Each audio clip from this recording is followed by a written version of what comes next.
अहम ख़बर अव्हांखे ॾियूं त टनेजा में कच्चो शराब पीअण सबबि वधीक ॿ ॼणा फोत थी विया आहिनि, जंहिं बाद अंग वधी चोड़ह थी वियो आहे। कच्चो शराब पीअण सबबि वधीक 3 ॼणनि जी हालत ॻणिती जोगी आहे, जिन खे अस्पताल मुंतक़िल कयो वियो आहे। फोतियुनि में माछी होटल वासी चंदर कोहली ऐं अमरशी कोहली बि शामिल आहिनि, जॾहिं त रामू कोहली ऐं संदसि 2 पुट बि अखियुनि जे नूर खां महरूम थी विया आहिनि।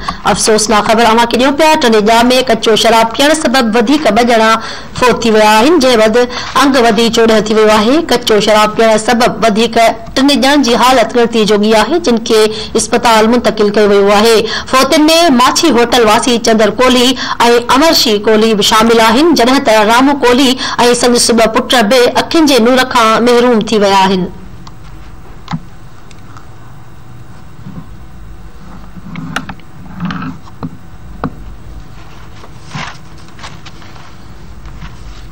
टनेजा में कच्चो शराब पीअण सबबि वधीक 2 ॼणा फोत थी विया आहिनि, अंग वधी चोड़ह थी वियो आहे। वधीक 3 ॼणनि जी हालत ॻणिती जोगी आहे, जॾहिं त अखियुनि जे नूर खां पिण महरूम थी विया आहिनि। फोतियुनि में माछी होटल वासी चंदर कोहली ऐं अमरती कोहली शामिल आहिनि। रामू कोहली ऐं संदसि 2 पुट बि अखियुनि जे नूर खां महरूम थी विया आहिनि। टनेजा में कच्चो शराब पीअण सबबि वधीक 2 ॼणा फोत थी विया आहिनि, जॾहिं त अंग वधी चोड़ह थी वियो आहे। वधीक 3 ॼणनि जी हालत ॻणिती जोगी आहे, जेके अखियुनि जे नूर खां पिण महरूम थी विया आहिनि। फोती में माछी होटल वासी चंदर कोहली ऐं अमरशी कोहली बि शामिल आहिनि। रामू कोहली ऐं संदसि 2 पुट बि अखियुनि जे नूर खां महरूम थी विया।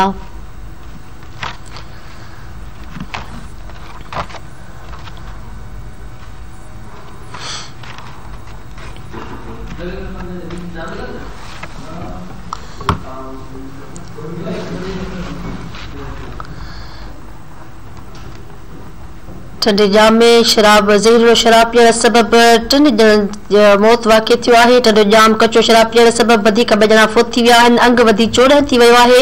वधीक 3 ॼणनि जी हालत ॻणिती जोगी आहे, जॾहिं त अखियुनि जे नूर खां पिण महरूम थी विया आहिनि। फोतियुनि में माछी होटल वासी चंदर कोहली ऐं अमरशी कोहली बि शामिल आहिनि। रामू कोहली ऐं संदसि 2 पुट बि अखियुनि जे नूर खां महरूम थी विया आहिनि।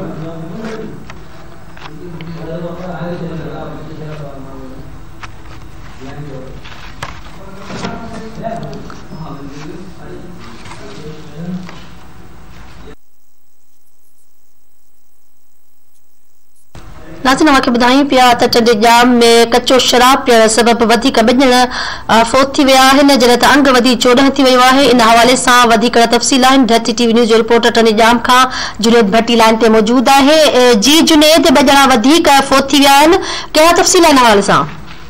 जी बिल्कुल, इहो अफ़सोसनाक वाक़ई कल रात पेश आयो, जंहिंमें 2 ॼणा हलाक थी विया हुआ। हींअर जो तादाद मुसलसल वधंदी थी वञे ऐं हाणे मां तव्हांखे हीउ ॿुधाए थो हलां, अॼु बि 4 जेके हलाकतूं थियूं आहिनि, 4 ॼणा आहिनि जेके उन पंहिंजी अखियुनि जो नूर विञाए छॾियो आहे। मां तव्हांखे हीउ बि ॿुधाईंदो हलां त अञा ताईं हिननि हलाकतुनि जे बारे में अञा पुलिस को बि अमल न आहे वरितो, जॾहिं त DIG हैदराबाद पारां नोटिस वठण करे टनेजा SHO खे मुअतल करे छॾियो आहे।